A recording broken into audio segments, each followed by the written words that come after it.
Spooky mates of YouTube, Marcel from Aussie Horror here, and in today's video, the topic is I woke up to a man standing behind my bed. This is on the paranormal subreddit, and there was something about this topic that just really jumped out at me.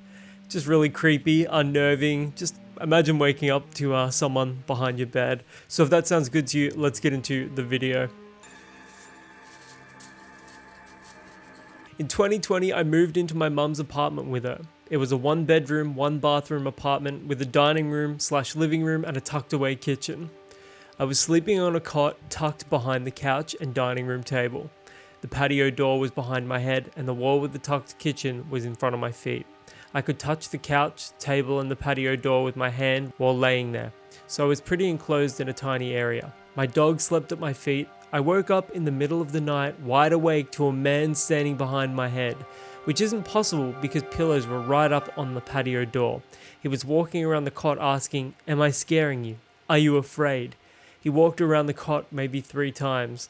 I couldn't move or speak in fear. I remember looking at my dog and she was looking at me. I remember also thinking, yeah dude, you were scaring me, but putting my mind at ease that my dog wasn't barking or nervous looking.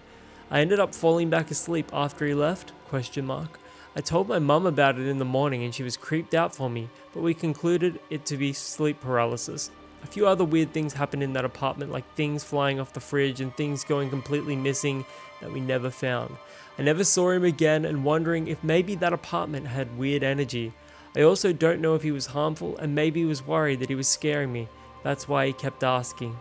I don't know, wondering if anyone has had an experience like this. I would want to know how old this apartment is because I'm always reading about these creepy encounters with the paranormal, and inside these houses or apartments are usually stories about people that have passed away before their time or in some sort of shocking or unnerving manner. And it says a lot about you mentioning that this place had a weird energy, because I know it kind of sounds ridiculous, but that can absolutely happen. If you really think about it, if bad things happen in an area, bad things continue to happen in that area. That's like a really oversimplification of it, but that's the best way to sum it up simply. That if you are somewhere where bad things are happening, chances are bad things have happened there previously. For anybody that's into the paranormal, they'll know exactly what I'm talking about when I mention that concept. So let's scroll down and see if there's any comments. I woke up to a man looking at me in a very similar manner. He was literally phasing through the wall at the head of my bed. He started out to the right of my face, moved above my head, and then to my left, just looking at me. He said nothing though. He was sporting a haircut that I disliked. Not sure why my brain, if this is a hypnagogic hallucination, would give this random wall phasing man such a shitty hairstyle. But okay, I wonder what your guy looked like. I can't even with the haircut part. Yeah, sleep paralysis. The fact that you fell back asleep after what would normally be a freaky traumatic event means you were never really fully awake. I mean, that's obviously an explanation as well, but that doesn't explain the bad energy somewhere. I believe you experienced sleep paralysis with associated hypnopompic hallucination. Google hypnopompic hallucination. So if you didn't have any space standing behind you, was the patio open? Because otherwise it had to be a dream. Yeah, especially if it's like pressed up right against the wall. Like how exactly does somebody stand behind you? Unless you can also see through that wall. So that lends itself to like the sleep paralysis theory.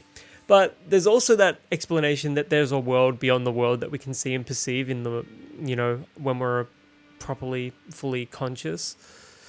So there is that as well. It's paranormal or it was an intruder. Sleep paralysis freaks me out more than anything. Recommend The Nightmare on Netflix if anyone's interested in hearing other people's long-term experiences with it. Really interesting, but definitely the scariest documentary I've ever seen. If this happens again, tell the spirit / entity to leave immediately. Those in a body outrank those in a spirit. We at work. That sounds kind of hot. What the hell? Anyways, if you've ever had any experience like this in the past, let us know in the comments below. And until the next video, my name is Marcel from Aussie Horror, and I will catch you guys around.